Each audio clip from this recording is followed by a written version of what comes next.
All right, so welcome back once again. As we are sitting here with our first guest, I knew. say it again, I knew. and our second guest. Rob Hoodsmith.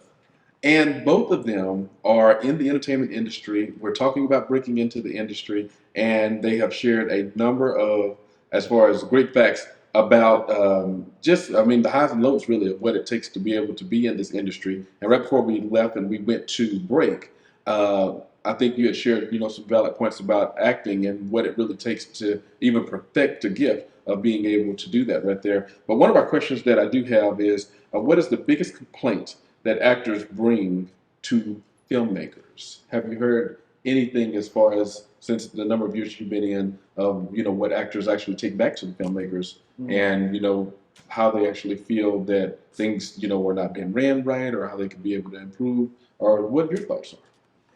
Communication Okay. can be really poor. You can definitely tell the filmmakers who are good communicators, good organizers, and those that aren't. Okay. I mean, sometimes it can be a chore just trying to drag out, like, where are we shooting? What's the location? Where are we going? Yeah. Where is this taking place? Can I get a script? And then after the film is complete, can I get footage? Because oftentimes that's what we're doing these things for. Yeah. Because we want, it's for our reel, our demo reel to market ourselves. Right. And sometimes it can be really difficult. And that's usually part of the promise. We're not going to pay you, but we'll give you this footage. Like, okay, and then you don't get the footage, then it's like, well, what did I spend all that time, doing it for? So Wow. that's probably the biggest complaint that I've heard other actors have, as far as dealing with the filmmakers is call sheets that are late or not correct or not at all. Yeah. Just simple things like that. Just basic communication that could coming to set and then sitting there for 8 or 9 hours when they didn't really need you there. They could have blocked the scenes, blocked their shot list a little bit better, so they're not wasting. I mean, if you're not getting paid, filmmakers have a little courtesy or concern, and then think about who do I need and at what time. So you don't have people just sitting around doing nothing for hours on end, which has happened. Wow. Yeah. No, And on a professional film set, when they're paying you SAG rates, that's fine. Right, but if you're not getting, like you said, then after that, your time becomes more valuable at that point because it's like, okay, I'm already not getting paid. Here. So New, as far as what about you? Yeah, I mean, to kind of springboard off of what he said, I mean, there's a saying in the industry that hurry up and wait. Hurry up and wait. Hurry up and wait. Okay, break that down. Basically, like, you can be on a project and they tell you that you have a call time and you do everything that you can to make it there on time, and when you're there, something happens and you end up waiting for 3 hours before you can do something. Before you can do your performance. Yeah. So a lot of that tends to happen because there's a lot of moving parts in a production. Yeah. So not everything all the time goes on schedule. So yeah, the hurry up and wait tends to be one of the main complaints I hear. Okay. What would you say the biggest misconception is as an actor? The biggest misconception is as far as like the industry goes, like getting into the. I think that most people are sold on the whole get celebrity status overnight type of thing. Okay. It really doesn't work that way for most people. Mm-hmm. It's a lot of hard work. It's like you said, you have to go the extra mile. You have to take classes. You have to educate yourself about the art of filmmaking and everything like that. There are certain technical things that you have to know. Yeah. There's lingo that you have to know. You have to know, what it is to be on your mark and everything like that. And there's just things that just basic talent in acting isn't everything. Like if I did learn how to play an instrument, I can learn how to play an instrument like a virtuoso. Yeah. But that doesn't mean that people would line up to see me in a concert. You still have to practice your stage presence. There's other little nuances that go into any type of performance. And you need that feedback. You need that feedback from people, whether it be, after they see something that's edited or if they're seeing something live. It's important. So what type of roles do you normally play? Be Um, thinking about it. okay, I normally get typecast as like a villain or a criminal Okay. or some type of sociopath. Okay, so you're always the bad person? Yeah, which is, I guess it's a testament to my acting because I'm really a nice guy. Okay. And Rob, what about you? What type of roles do you normally play? I tend to book the therapist, the priest, the minister, the doctor. Okay. I mean, I I have can see played the some doctor. bad. I have played some bad guys. Okay. Uh, Do you play them well? Yeah, Okay. Okay. but those are fun. I mean, it's those. So you would rather be a bad person? Well, not necessarily. I mean, I've some of my favorite roles have been, I do a lot of comedies. Okay. So, being a goofy therapist or something, or a absent-minded priest, or those are fun. But sometimes playing the bad guy can give you something to sink your teeth into as well. But but typically most of the roles that I book would be more of the Dr. Ollie kind of role, I suppose. Okay. So would you classify yourself as a good actor? Yeah, Why? I work at it. I've worked hard at it for years. Okay. I'm better than good. Oh, okay. I mean, I'm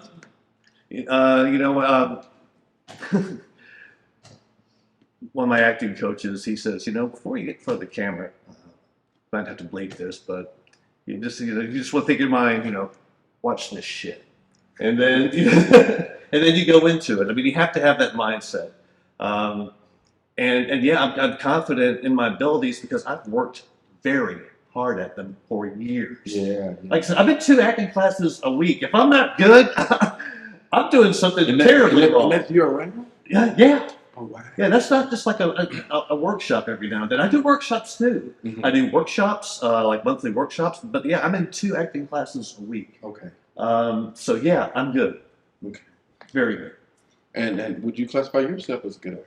Oh, I'm horrible. I get by on my looks. Is that right? Yeah. Wow. No.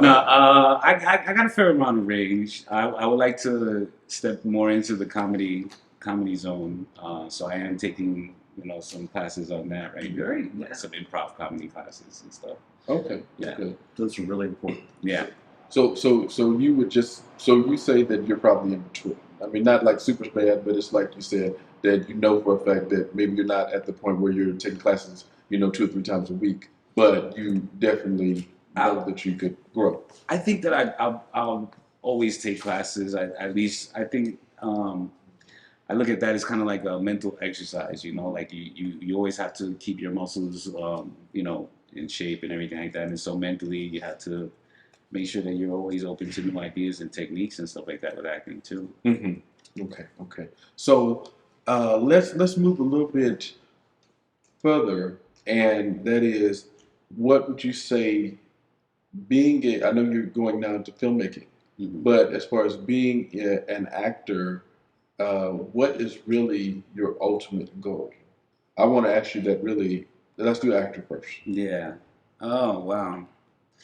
As an actor, I guess I really want to do a project that would not only help me reach a lot of people, but also gain the respect of my peers. Mm-hmm. Um, I think a lot of us actors are, kind of crave that kind of interaction from Yeah. our peers. Like, oh, you're doing a hell of a job. That was awesome. What you did, you killed it.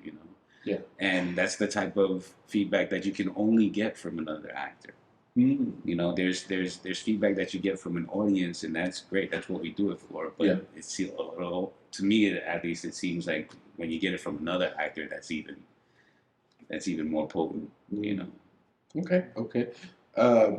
And so, Rob, let me ask you this right here. When it comes down to the acting side, and we talk about as far as the ultimate goal, do you have several, or is it just one, or what would you say? Like now that you've been doing this for a number of years, like where would you say that you stand and where you're trying to go? I still have a long way to go as far as my own personal goals. Okay. I mean, I mean, when I first started out, I was like, if I could just get one IMDb credit. That's all you wanted.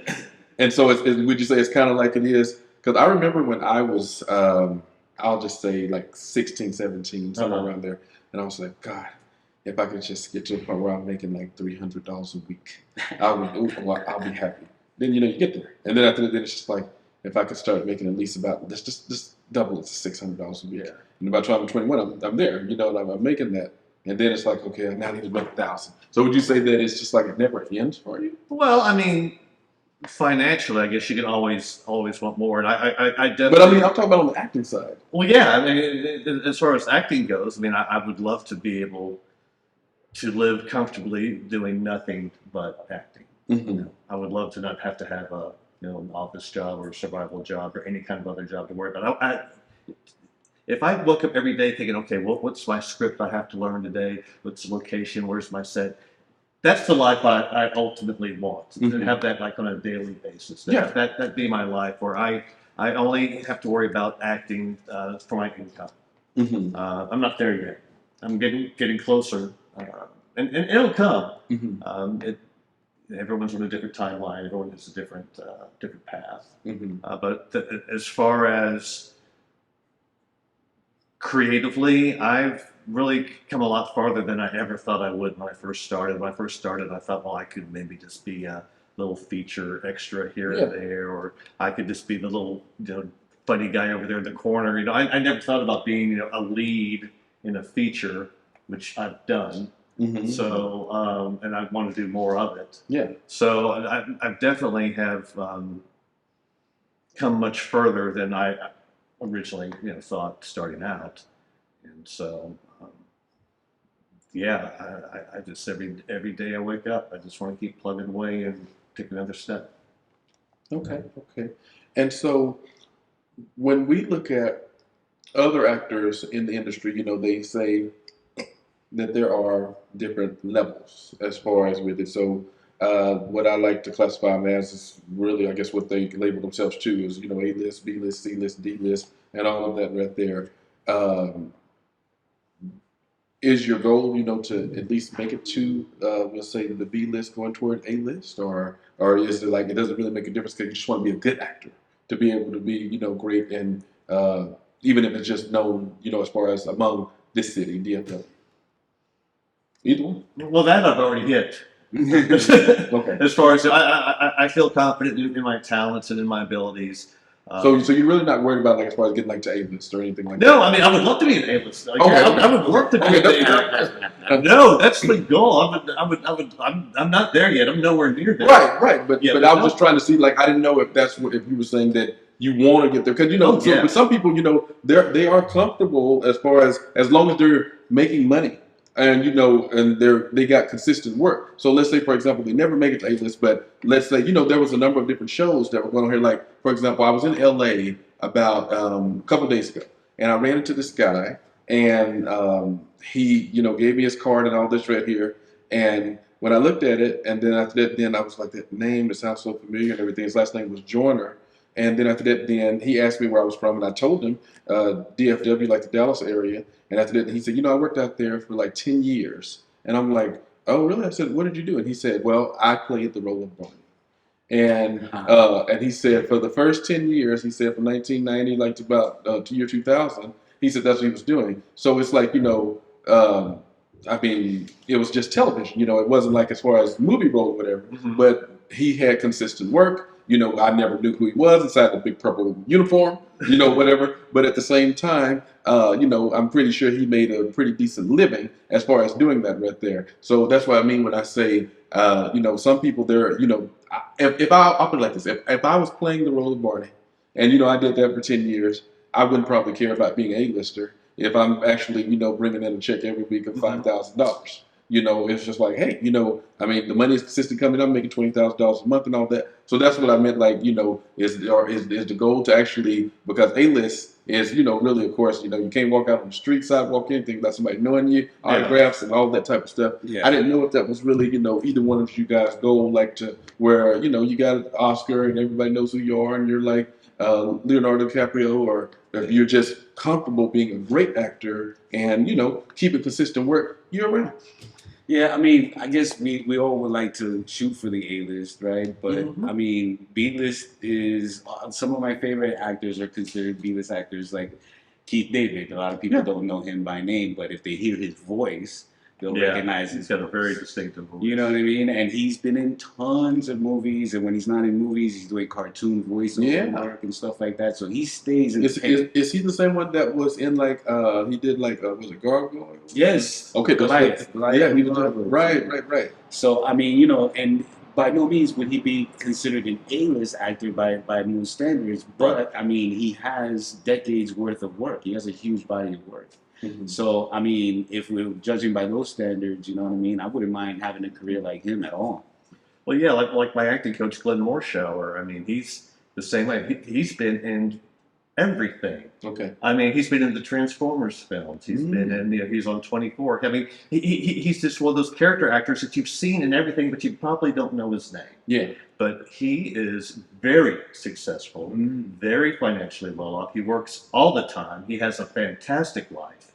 And so, what I want, I would love to have. Okay. But again, I mean, you always want to shoot for the top. Gotcha. And he's still, I mean, he's still, but he would love to get an Oscar. Yeah. I mean, it's you always want to go for the top, but by no means, if I don't get there, am I going to consider my life a failure?